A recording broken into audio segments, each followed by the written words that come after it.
Amigas, amigos, muy buenas noches. Estamos en Debate Público. ¿Qué está pasando con las derechas en el mundo? ¿Gobiernan pero no convencen?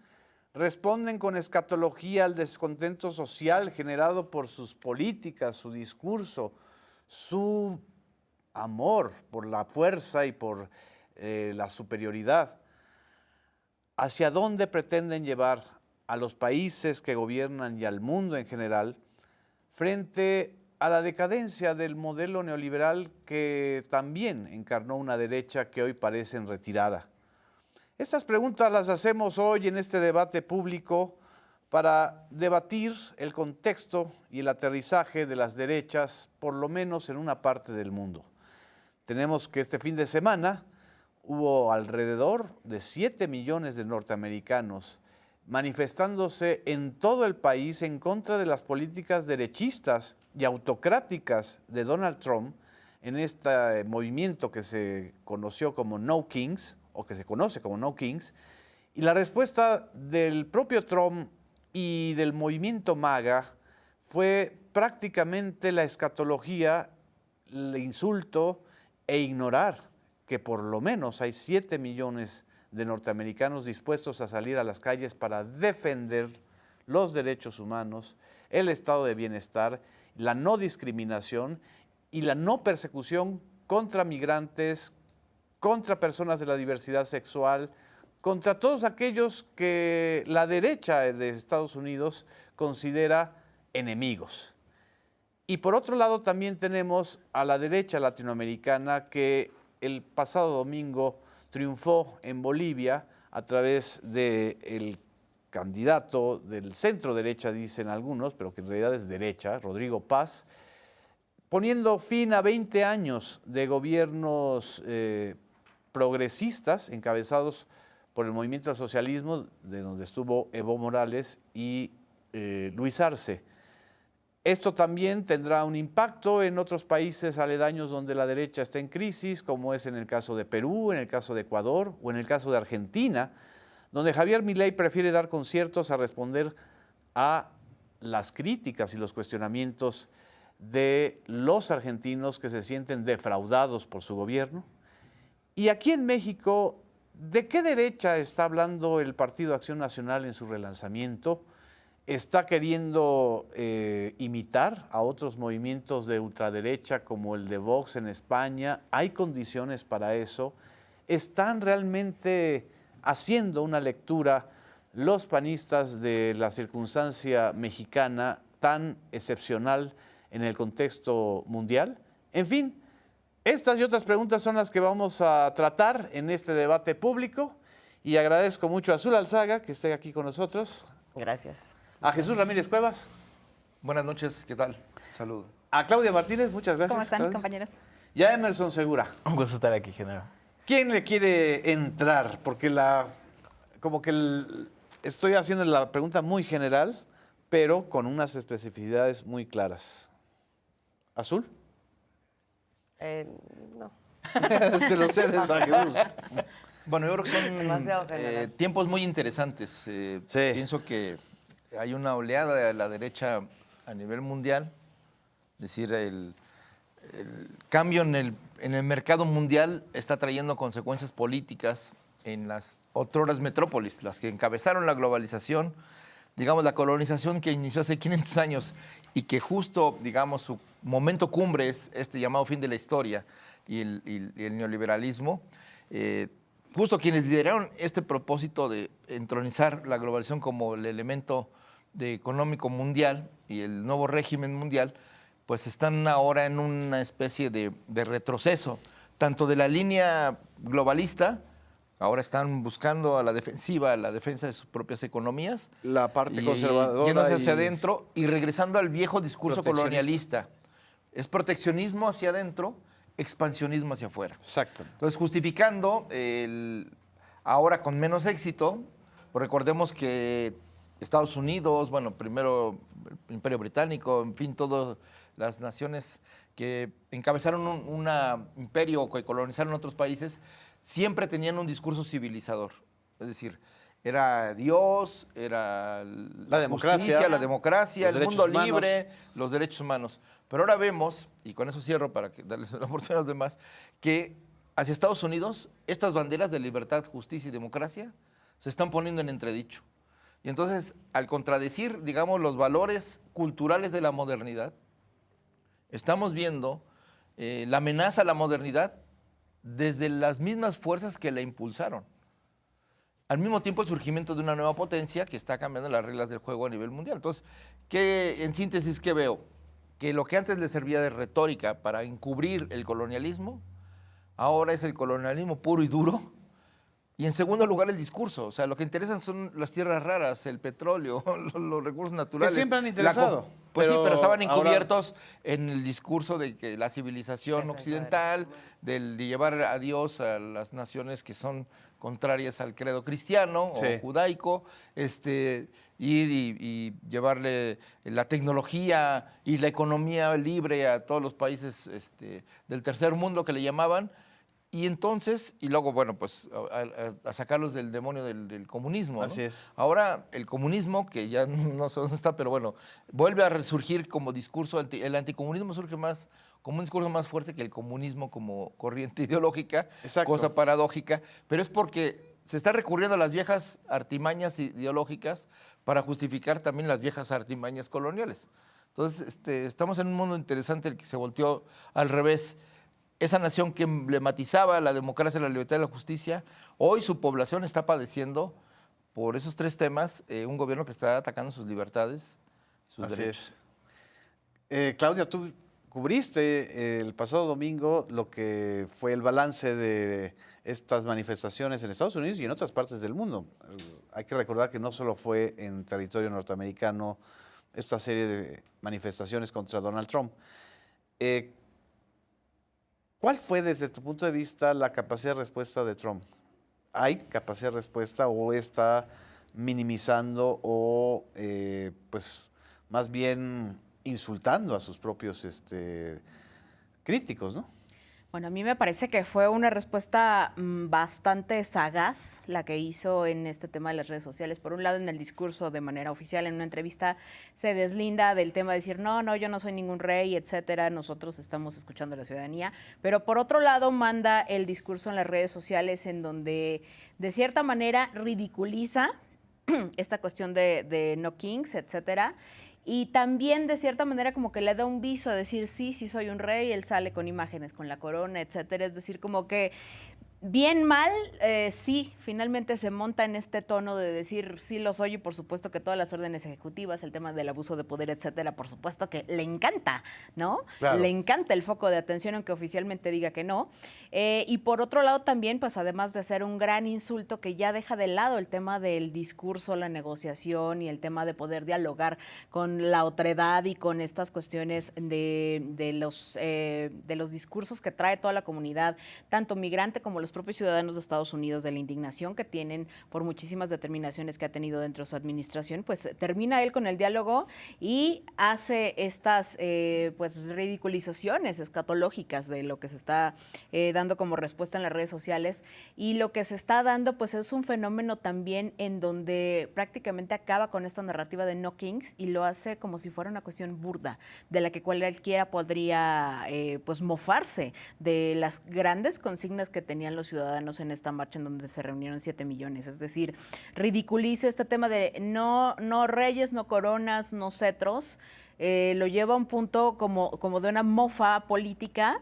Y entonces, como que yo diría que hasta pierde un tanto de vigencia este tema de las demandas sociales que tiene la población, y recordando que en esta manifestación lo que se dio fue no nada más ya el tema de las concentraciones de los grupos de demócratas y de los ciudadanos apolíticos, sino también muchos republicanos que también ya están siendo afectados por su bolsillo dentro de Estados Unidos por las medidas que ha tomado arancelarias, ya también están saliendo a manifestarse.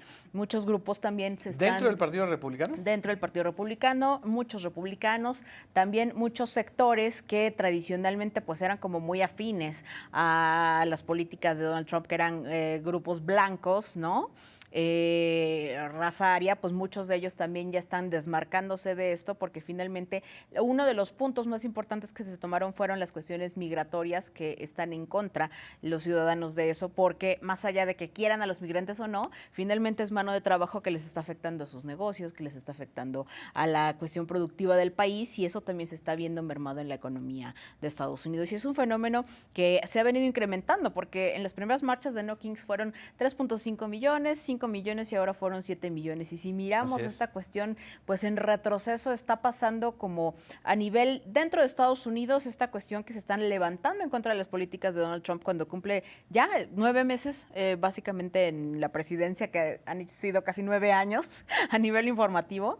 Pero también vemos de cierta manera, como decía Jesús, en el mundo que está pasando como un tema totalmente contrario, como que las derechas están resurgiendo, lo que estamos viendo en Bolivia con Rodrigo Paz y lo que estamos viendo también en Japón, ahora que sale designada la nueva primera ministra Sanae Takaichi, con un tema ultra conservador. Entonces estamos viendo, yo diría que dos fenómenos paralelos a nivel internacional.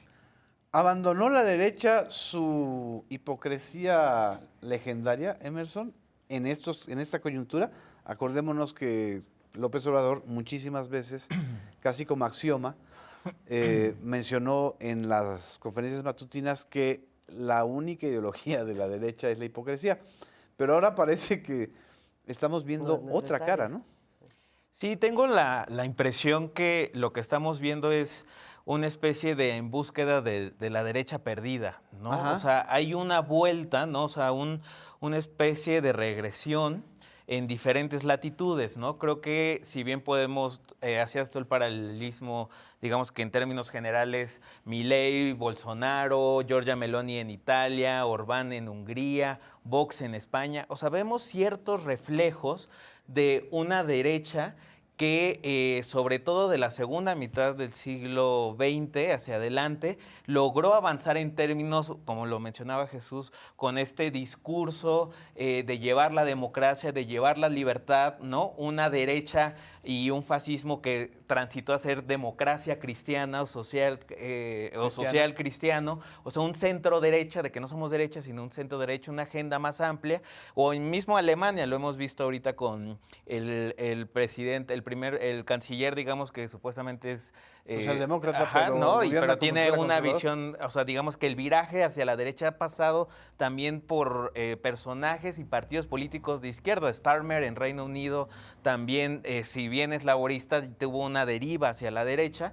Y creo que esta discusión en México es muy interesante lo que está sucediendo con el PAN, porque es una especie de implosión, yo lo veo así, ¿no? Si bien creo que hay varios elementos con los que podemos decir que hay un viraje hacia la ultraderecha con este relanzamiento, rendimiento o relanzados, como se decía en la prensa y en columnas de opinión, creo que sí hubo una discusión sobre hacia dónde tendría que ir Acción Nacional.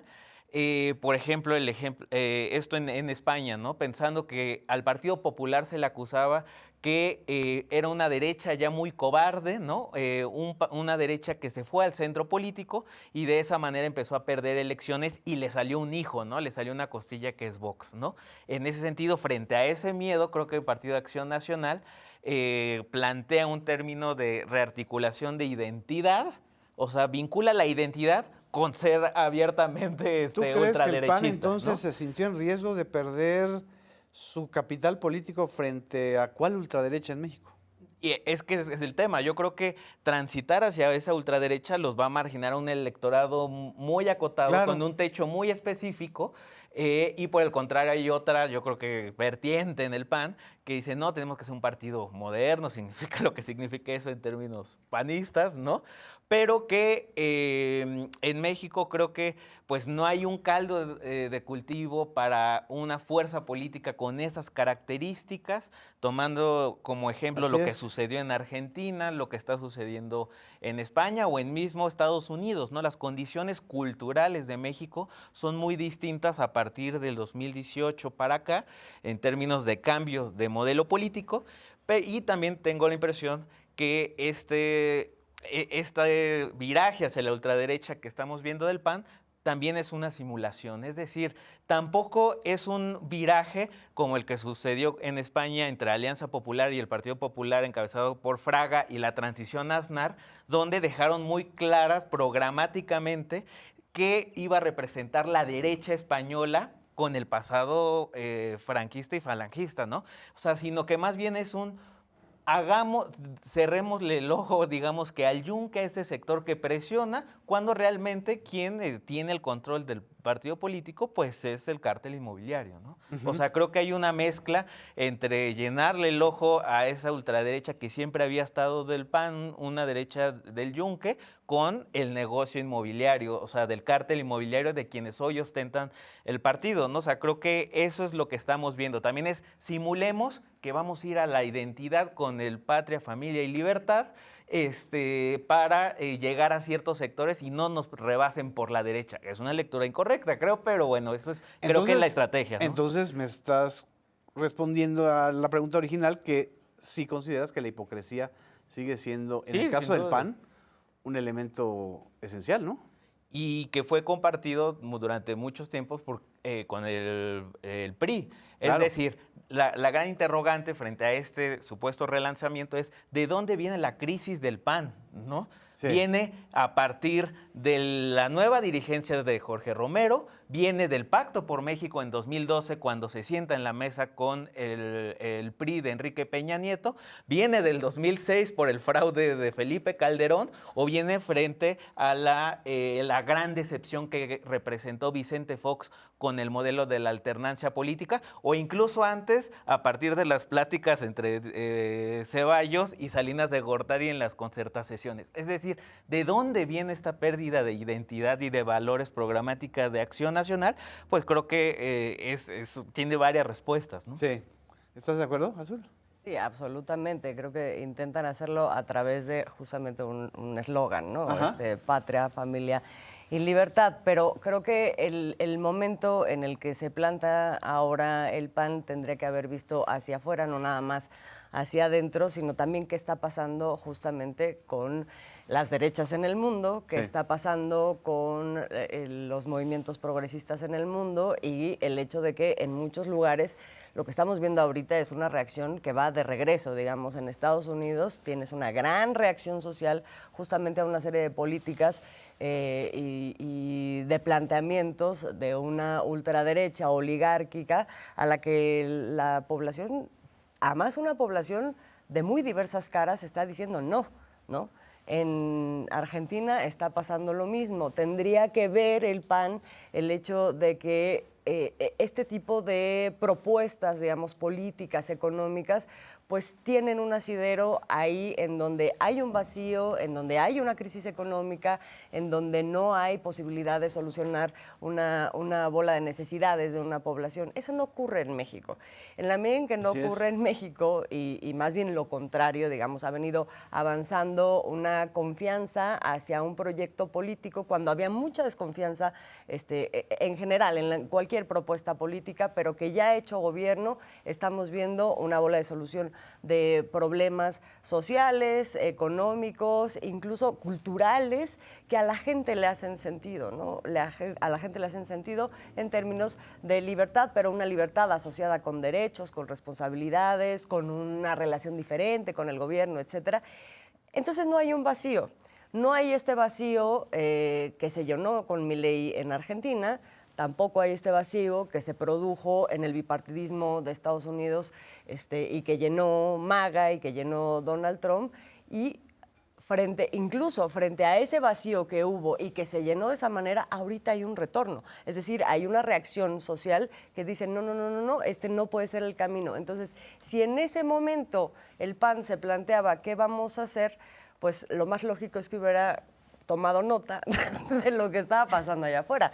Y lejos de eso, lo que hace es como apropiarse de los eslogans, los valores, las propuestas, pero además de una manera también amorfa, porque dice, bueno, pues trae su eslogan, pero por otro lado dice, aquí van a caber todos, aquí no se va a discriminar a nadie. O sea, hay una serie también incluso de incoherencias internas de su propio discurso que hace que evidentemente sucedan cosas como las que vimos el otro día en su evento, ¿no? Donde tienes gente muy tirada hacia la ultraderecha diciendo bájenme esa bandera de, ¿no? De la diversidad sexual, del movimiento LGBT. ¿no? O sea, no hay ni siquiera una cohesión al interior de una acción nacional que se quiere replantear. Lo que hay es la intención de una cúpula para decir de qué manera establecemos una identidad, pero es una identidad que no tiene ningún asidero. Y se puede ver incluso en la reacción que tuvieron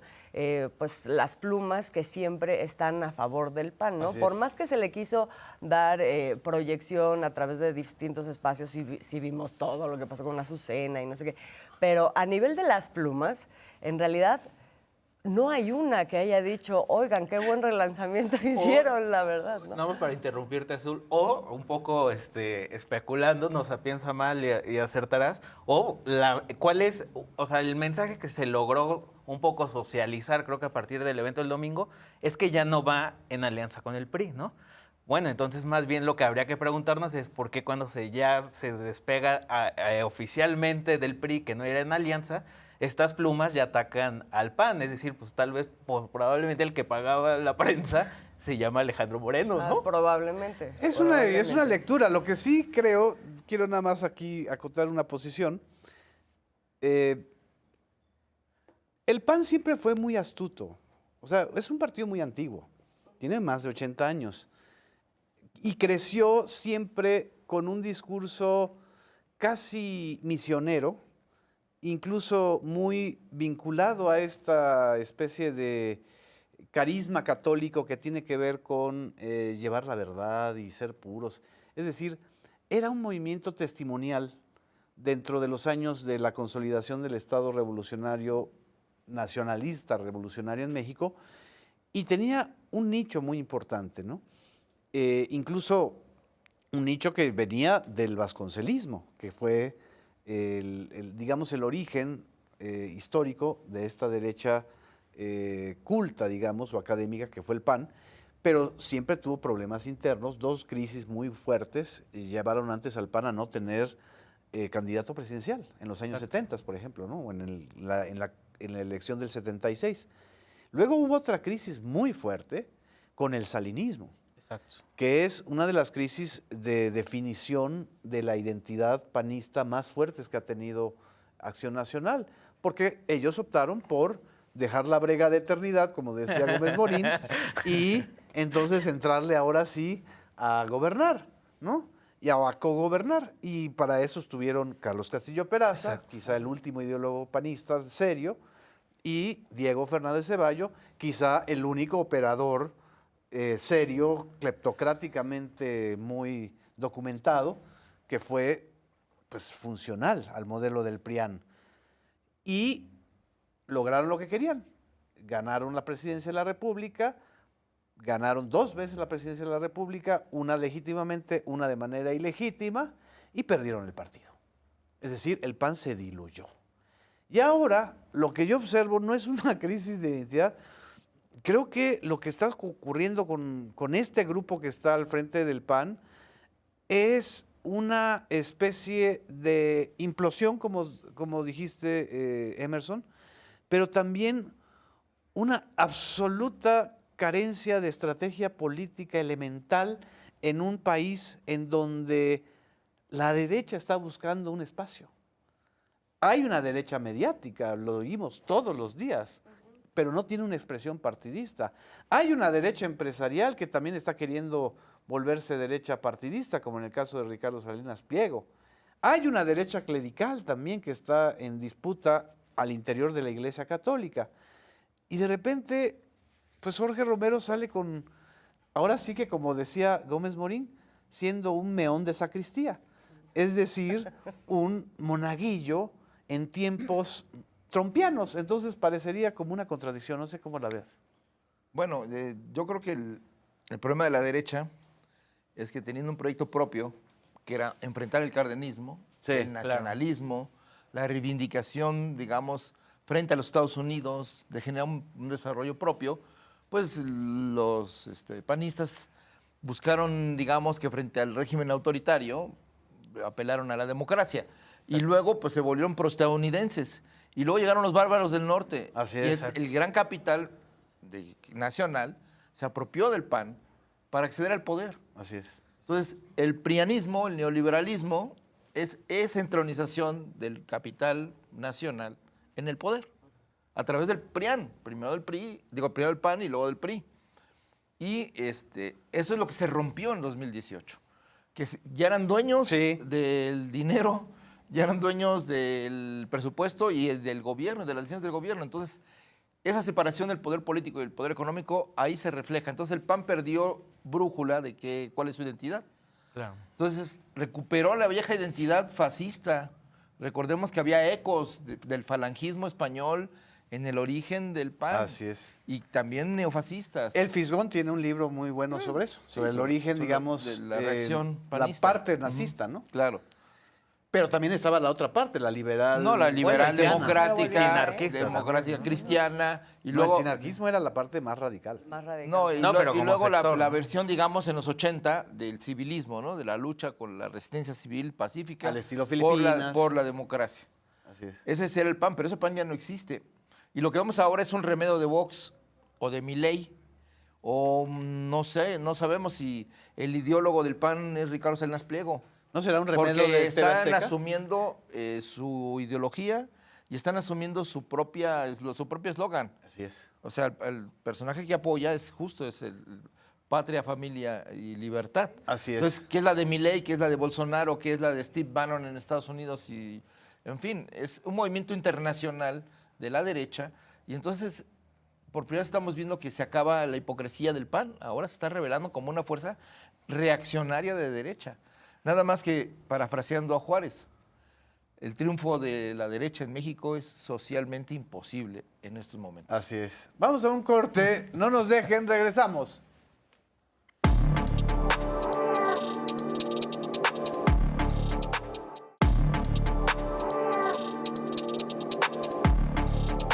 Regresamos a Debate Público. En el bloque anterior hicimos un balance, sobre todo muy nacional o muy de la realidad mexicana, aterrizando al PAN, con la pregunta que yo planteé, ¿qué está pasando con las derechas en el mundo y específicamente con la derecha mexicana?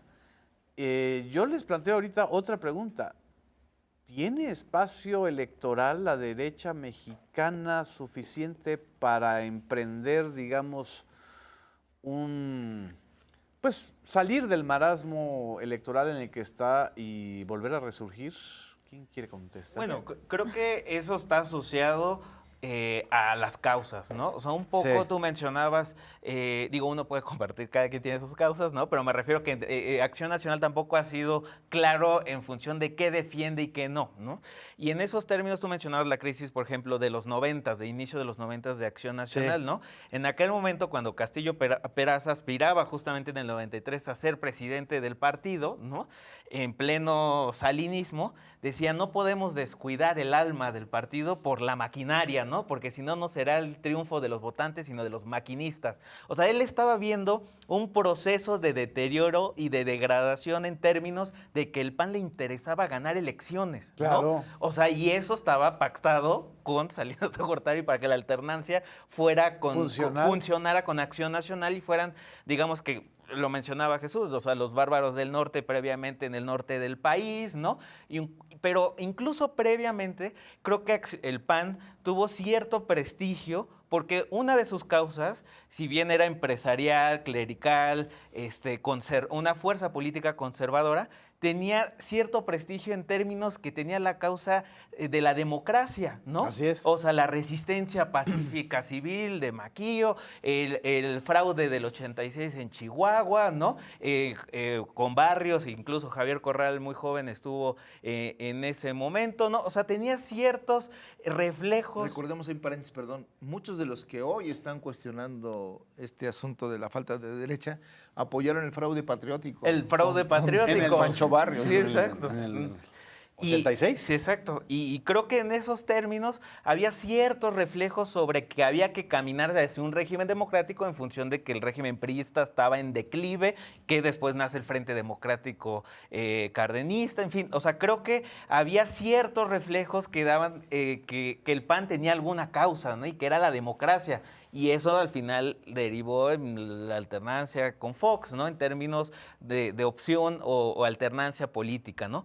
Pero hoy en día creo que difícilmente la derecha puede encontrar una causa. O sea, es decir, si llegó la primera vez era por este fantasma de la transición y la alternancia que representó Fox, y la segunda vez que llegó a la presidencia fue a través de un fraude. Es decir, y a partir de entonces no ha tenido una sola causa, ¿no? O sea, es más, ni siquiera creo que de manera abierta, si están en contra del aborto, que lo digan. Castillo Peraza era uno de esos Claro. que decía, es genocidio intrauterino, ¿no? O sea, pero decir, era un tipo que no zigzagueaba, ¿no? Y en esos términos creo que hoy difícilmente, programáticamente, ideológicamente, podemos ver a un Jorge Romero o un Marco Cortés esbozando algún tipo de idea o causa, ¿no? Pero también Jorge Romero dice que van a buscar y que tienen nuevas causas. Yo percibo que a los panistas, estos, los padroneros, como les llaman, o los Ocean, el grupo dirigente que está con Jorge Romero, pues les haría falta leer realmente a Carlos Monsiváis para que entiendan lo que es una causa. Yo creo que confunden prejuicios con causa. Yo creo que el panismo de la era de Jorge Romero lo que está tratando de articular es un discurso legitimador de sus prejuicios, es decir, de que solo hay un modelo de familia, no hay varios modelos de familia, aunque socialmente y ellos mismos vivan en varios modelos de familias, o sea, familias de una madre o de un padre, o de dos madres o de dos padres, en fin, hay muchos modelos de familias, no hay uno solo. Patria, en los momentos en que ya nadie usa el término patria, que es de una profunda machismo y patriarcal, ¿por qué no matria? ¿Por qué no matria en lugar de patria? ¿No? Digamos, si estamos hablando de tiempo de mujeres y ellos quieren pues enfrentar el discurso del tiempo de las mujeres de la presidenta Claudia Sheinbaum. ¿Y libertad? ¿Libertad para qué? Si lo que ellos están ordenando, lo acaba de decir Jorge Romero en una entrevista, que van a censurar a todos aquellos que no sigan la línea de la dirigencia nacional. Entonces, ahí veo una crisis muy fuerte, pero no sé si todavía tengan ellos espacio. Creo que se refiere más bien a un tema no de cuestión de libertades, sino a un guiño libertario de lo que vendría siendo toda esta corriente que se viene forjando desde 1930, de precisamente este lema de que viene pues de Mussolini, de los fascistas. Ellos tenían Dios, patria y libertad, si no me equivoco. Igual Entonces, los bueno, falangistas quitaron de este España. tema de Dios porque pues aquí el apartidismo no tiene que ser vinculado con las cuestiones religiosas, etcétera, las cuestiones políticas, pero sin duda es remontarse, y dijeron ellos que iban a regresar como a las raíces del PAN, pero yo creo que más bien en lugar de ser una renovación, fue, yo diría, como una retrovación dentro de sus orígenes como más recalcitrantes. Un retroceso. Un retroceso, una retrovación en lugar de una renovación del partido. Están ellos regresando a este tema en contra del aborto, en contra de las cuestiones LGBT, como bien se vio que bajaron la bandera, etcétera. Y también, y ni siquiera controlando las conversaciones y el consenso dentro de ellos mismos, porque tampoco consultaron con el Consejo Nacional. Hay muchos frentes políticos que están abiertos, que hasta el momento han dicho, bueno, Nuevo León están diciendo nosotros, pues respetamos lo que haya dicho Jorge Romero, pero hasta el momento vamos a ver si vamos en una candidatura conjunta, ¿no? Bueno, con ya el aceptó PRI. Jorge Romero que sí podría haber una alianza con el PRI solo en Nuevo León. Con dice. Adrián de la Garza. Con Pero Adrián de la entonces Garza. el nuevo modelo que acaban de decir hace 2 días ya se está fragmentando en un estado. Para Pues es lo que comenzar. dice Emerson, Luego- que sí son hipócritas, o sea, sí Exacto. dicen una cosa, pero en realidad van a hacer otra. Pero aparte está la cuestión en donde ellos están diciendo que van a ser como una especie de derecha, mostrándose también como una ultraderecha con los logos de la ultraderecha, retomando muchas cuestiones ideológicas y también incluso muchas frases que ha dicho el dirigente de Vox, que también han dicho en Hungría con Víctor Orbán, es decir, todas estas ultraderechas, evocando incluso también en algunas partes de los discursos a los hermanos, los Fratelli d'Italia del partido de los ultraderechas. Entonces, están haciendo como una especie de mezcla entre los partidos de ultraderecha de las cuestiones europeas con las bases del Partido de Acción Nacional de los inicios, para hacer, yo diría, como una especie de como una especie de gueto de cualquier persona que sea disidente de Morena, que es la gran fuerza gigantesca política que hay en México. Yo lo que veo es que ellos irían desdeñando el PRI, que ahorita ya nadie los quiere, que están pues prácticamente hundidos, diciendo, bueno, te necesitamos cuando era momento, pero ahorita ya estamos pues en una franca división contigo, y siendo como una especie de gueto o de un lugar para cualquier persona que busque tanto ser de ultraderecho, de derecho, de lo que quieran, pero también incluso de personas que puedan haber salido o que vayan a salir en algún futuro de Morena, desertores, ¿tú crees?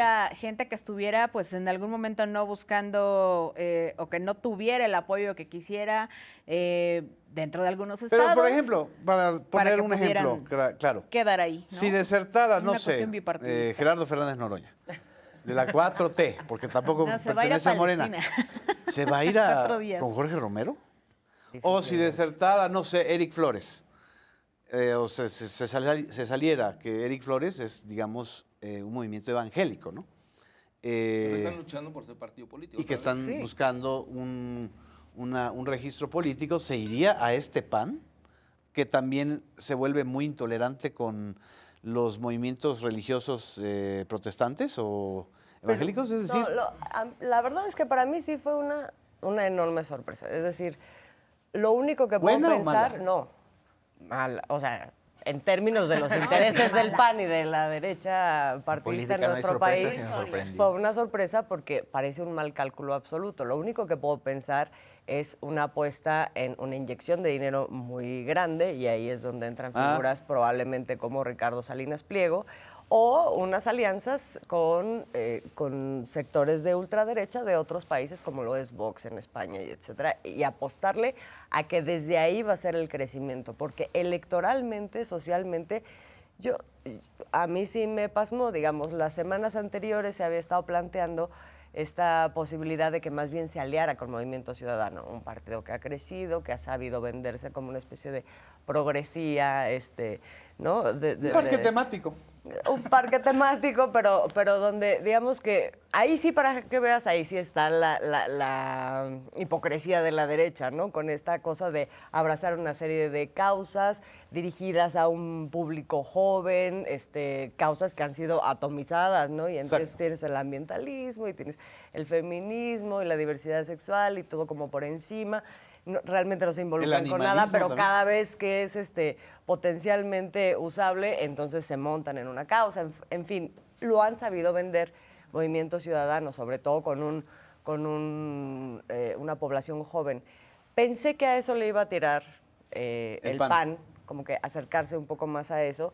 Finalmente parece que eso no es así, y cuando ves, entonces, qué es lo que eligieron, pues eso digo yo, es una sorpresa absoluta, porque lo que se ve es que justamente no están apostando a un proceso electoral. A ser que los lleve competitivos a ser electoralmente. competitivos electoralmente, a tener un nivel de identificación con un sector social. O sea, siempre tuvieron su nicho, Así es. pero ahora está El PAN, totalmente difuminado. Que es. Fuera o dentro de su alianza con el PRI, siempre tenía buenos análisis electorales, siempre. O sea, tenía estrategas electorales. Y lograron triunfos impresionantes y muy importantes. Me acuerdo del 68 en Yucatán, cuando gana el PAN la primera gubernatura que no se le reconoce. Y luego vino San Luis Potosí, y luego vino Chihuahua con los Bárbaros del Norte, etcétera, ¿no? Siempre tenía como esa astucia, esa habilidad. Su periodo de maridaje con el PRI lo llevó a una situación muy crítica. Todavía el 2016, 2015, 2016, el PAN ganó 9 gubernaturas. Puso en jaque al gobierno de Peña Nieto, que era el retorno del PRI. Y 15 años después, solo le quedan 2 gubernaturas. Es que yo creo que pensaron que los estrategas electorales hacen los triunfos. Exactamente. Y no es la estrategia Exacto. política, es el posicionamiento. El PAN contra la era del PRI era un partido que apelaba a la democracia, que apelaba a los ciudadanos, que apelaba a los valores democráticos, Sí. liberales, frente al autoritarismo corporativo, clientelar del PRI, que manipulaba las elecciones.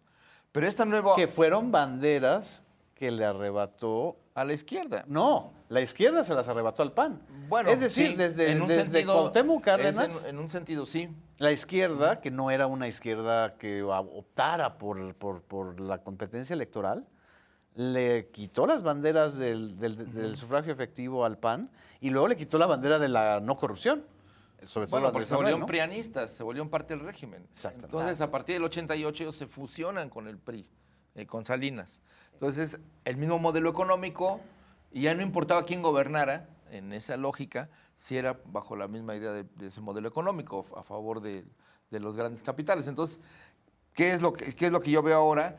Que el PAN le apuesta al pasado. Así es. O sea, el PAN le apuesta a las ideas retrógradas contra los derechos de las mujeres, contra las libertades De la diversidad de la sexual. diversidad sexual y la libertad de amar y también Contra de el pensamiento. racismo no hay una sola palabra. O sea, No, porque son clasistas. Ujú. O sea, se centra el clasismo. Y creo que lo que estamos viendo es o sea, quieren ser contemporáneos de la ola internacional de la ultraderecha.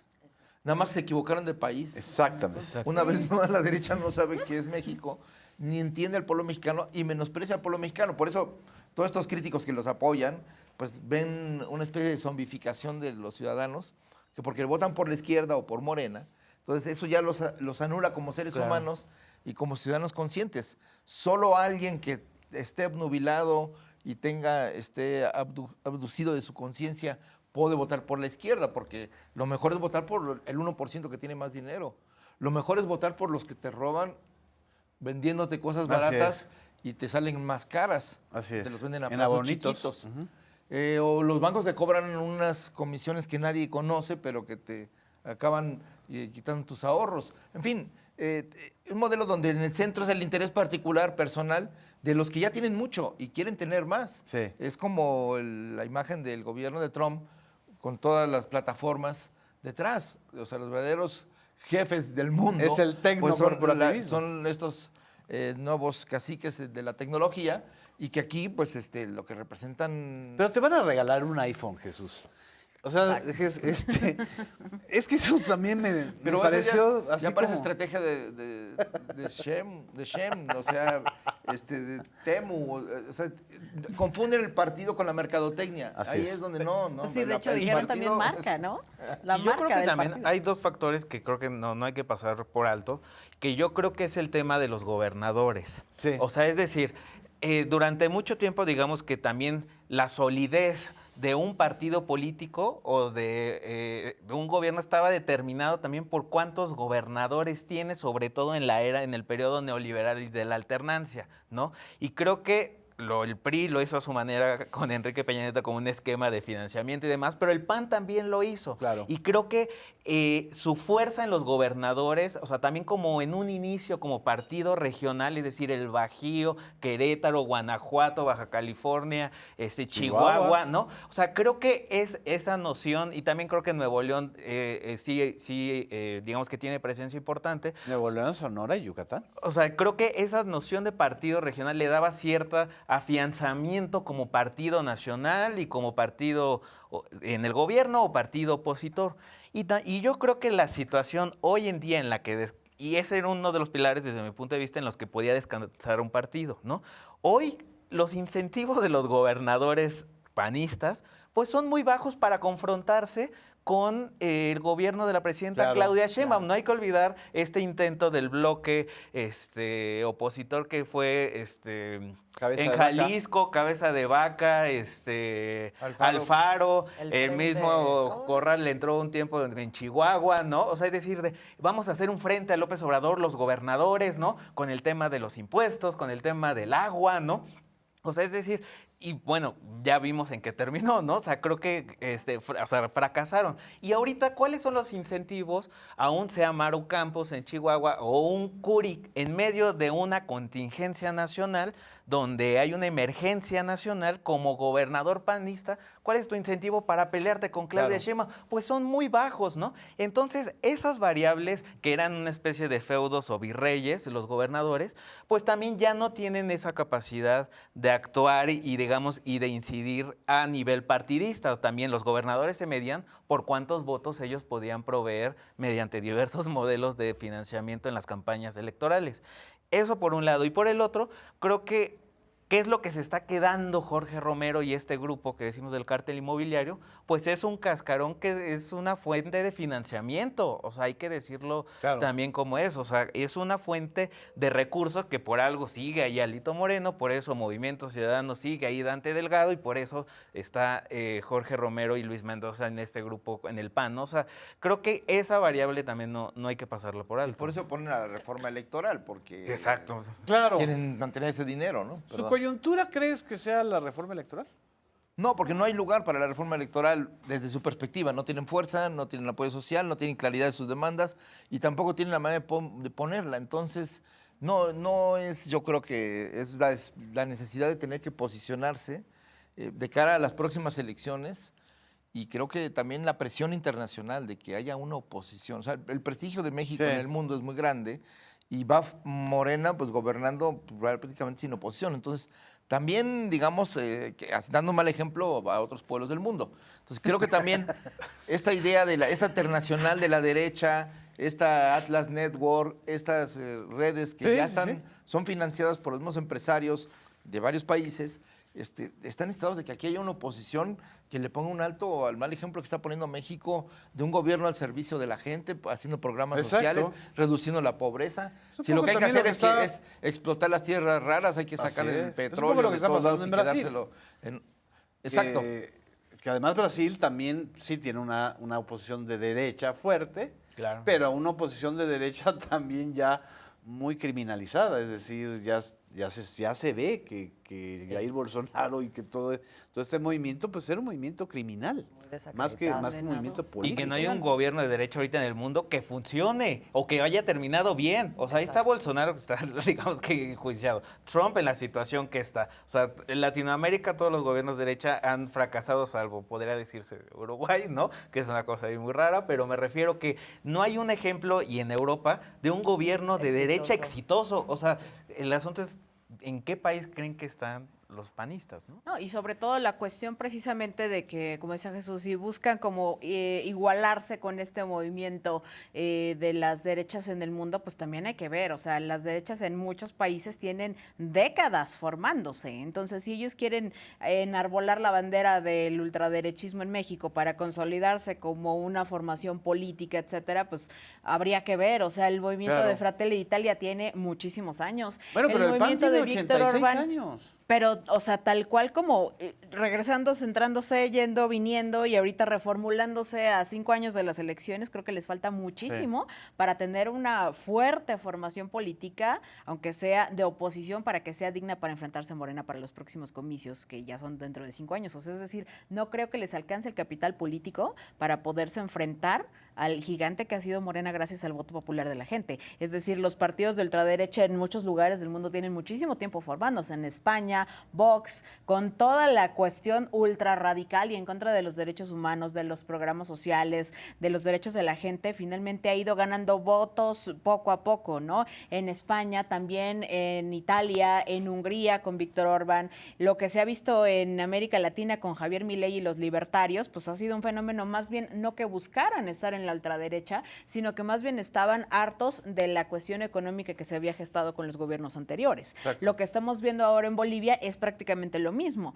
O sea, fueron 20 años en donde sí siguieron ideológicamente al MAS, pero la cuestión económica no funcionó y entonces decidieron darle el voto a Rodrigo Paz, que quedaba a centro derecha o derecha, pero básicamente no por una cuestión ideológica, porque ese es un país plurinacional, sino más bien por una cuestión de economías, es decir, para ver si funciona algo diferente que nos haga estar mejor en cuestiones de nuestro bolsillo. O sea, es decir, la ultraderecha no es que sea un gran fenómeno, como decía Emerson, que se esté gestando por unas bases ideológicas básicamente, sino por cuestiones empresariales, económicas y por probar modelos diferentes Así es. alrededor del mundo. Entonces yo creo que les va a faltar muchísimo capital político y la verdad es que yo creo que en México la gente sí se merece un movimiento de oposición que sea digno, que sea inteligente y que sí refleje los valores de verdad no empresariales, sino de verdad valores ideológicos de una oposición que se pueda enfrentar tal cual a la mayoría de un sistema político que ha instalado Morena a través del voto popular. Sí. Jesús. Bueno, yo creo que la derecha y la ultraderecha han crecido en la medida en que la izquierda ha fracasado. ¿También? No Llenan es el los mérito espacios vacíos. propio, no es un mérito Exactamente, propio de la derecha. totalmente. La derecha no tiene un proyecto civilizatorio que seduzca, no tiene Y menos ahora. que no representa a las nuevas generaciones, obviamente. Pero ¿qué sucede? Que la izquierda, que se supone que representa a las mayorías, que tiene un proyecto igualitario, universalista, que busca mejorar las condiciones de vida de la gente, que la economía beneficie a todos para que sea un círculo virtuoso, pues sucede que en Ecuador traiciona al presidente y entrega a la derecha el gobierno y criminaliza a Así la es. izquierda de Rafael Correa. En Perú deponen al presidente Así de es. manera ilegal, imponen a Es una un golpe de señora. Estado.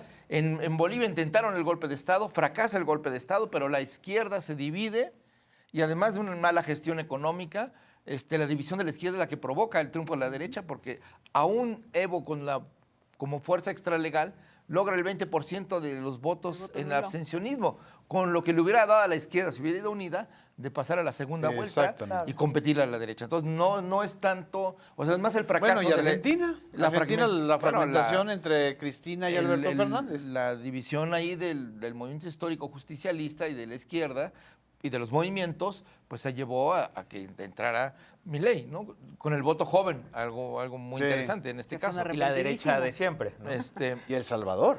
Bueno, O sea, en Salvador Bukele. igual, Sí. se colapsa la izquierda, entra en procesos de denuncia de corrupción y uno de los personajes que hizo las campañas electorales se resurge como alternativa y luego se vuelve de ultraderecha, trompista, ¿no? Entonces, Sí. aquí lo que me parece importante destacar, y eso para los morenistas, para los mexicanos, es que es el fracaso de la izquierda lo que le da entrada a la derecha. Entonces, es importante que no se desvíe el curso del proyecto. Claro. La ética, el rumbo ideológico, sí es muy importante para que la gente entienda el sentido de por qué se toman las decisiones y cuál es el proyecto de nación. Cuando eso se desdibuja y ya queda la política a lo individual, a los desfiguros de la clase política, a las ambiciones personales o de grupo, pues es cuando la gente dice, pues son iguales, y entonces ya no importa por quién votar. Es ahí donde viene la oportunidad a la derecha. Eso y el hecho de que la izquierda abandona la calle, abandona a los pobres, abandona a la clase obrera. Eso pasó en Europa, eso también ha pasado cuando la izquierda llega al poder, abandona la sociedad y es esa separación la que le permite el regreso a la derecha. Ahora, eso es, desde el punto de vista, a mí me parece que es algo que hay que observar desde el punto de vista de quienes están gobernando desde la izquierda, etcétera. Esa es una gran lección, pero creo que también es importante ver todo esto que está pasando desde el punto de vista de un ciudadano, una ciudadana que está viendo esto, en donde por más que te digan, son todos iguales, es que no lo son. Y lo estamos viendo o sea, hubiera podido llegar otro en Argentina y no hubiera sido un Javier Milei, no hubiera sido un Trump, no hubiera sido MAGA. No son lo mismo. Lo que ahorita está planteando como opción política y como proyecto de nación la derecha es lo más brutal que hemos visto en los últimos 50 años. Entonces creo que vernos en esos espejos también es muy importante desde el punto de vista de la población para no caer en esos engaños, ¿no?